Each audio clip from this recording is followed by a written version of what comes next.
அம்மா நைட்டு பாப்பா ஸ்கூலுக்கு போயிருந்தீங்கல்ல, என்ன சொன்னாங்க, எதுக்கு என்னெல்லாம் சொன்னாங்கங்க? அதுவா, பாப்பா ஸ்கூல்ல வந்து கிராண்ட் மதர்லாம் வர சொல்லியிருந்தாங்க. நாங்க போயிருந்தோம். இவங்கெல்லாம் ட்ரெயின் ஆட்டோ வந்து எல்லாம் விஷ் பண்ணாங்க எங்களை. ஹாப்பியா இருந்துச்சு.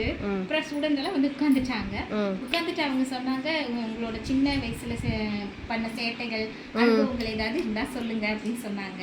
உடனே நான் சொன்னேன், நானும் எங்க அண்ணனும் வந்து சின்ன வயசுல நிறைய சேட்டை பண்ணுவோம் வீட்டுல, அதனால அதுல ஏதாவது சொல்லலாம்னு நினைச்சிட்டு நான் சொன்னேன்.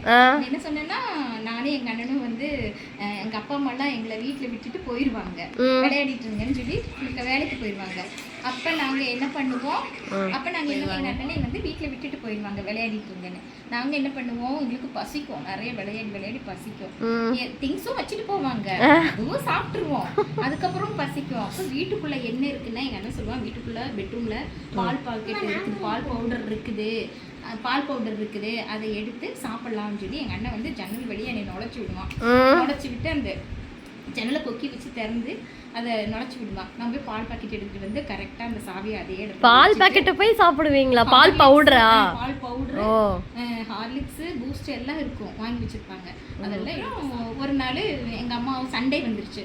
ஒரு நாள் வந்து சரி நாங்கள் போய் காய்கறி எல்லாம் வாங்கிட்டு வரோம், வீட்டில் 2 பேர் இருங்கன்ட்டு போயிட்டாங்க. நாங்க என்ன பண்ணோம், வழக்கம் போல இன்னைக்கு என்ன சாப்பிடலாம் அப்படின்னு சொல்லிட்டு பால் பவுடர்ல எடுத்து ஒளி வச்சு. இதே வேலையா தான் இருந்திருக்கீங்க நீங்களும் உங்க அண்ணாவும்.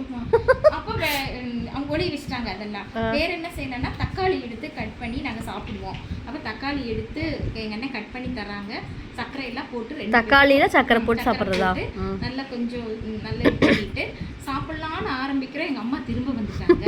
2 பேரும் ஆன அதிர்ச்சியில பாக்குறோம், என்ன பண்ணிட்டு இருக்கீங்க அப்படின்னு கேட்டாங்க. இல்லம்மா அது சாப்பிடலான்னு எடுத்தோம்னா இப்படிதான் தக்காளி எல்லாம் தீருதான்னு சொல்லி 2 பேருக்கு அடி விழுந்துச்சு.